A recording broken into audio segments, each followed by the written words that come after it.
आजको खेलमा वेलिङ्टन फिनिक्सका लागि big news. Sabitra Samba Bhandari starting 11मा फर्किएकी थिइन्। पहिलो हाफको अन्त्यतिर मिडफिल्डबाट राइट विङमा दिएको शानदार पास, त्यसपछि विङ्गरको वान टच डेलिभरी सिधा साम्बातिर। साम्बाले दुईजना डिफेन्डर सामना गर्दै काम टर्न गरिन् र अनि पर्फेक्ट टाइमिङमा स्ट्राइकिङ पार्टनर ननलाई बल सेट गरिन्।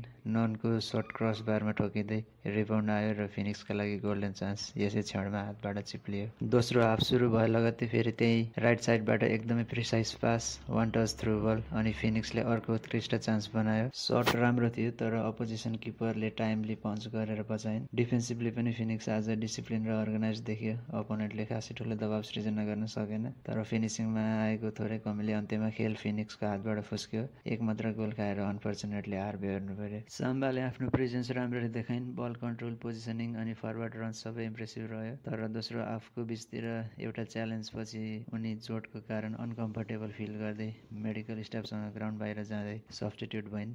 हालै इन्जुरीबाट फर्केको खेलाडीको लागि यो दुर्भाग्यपूर्ण क्षण बनेको छ। Get well soon Samba.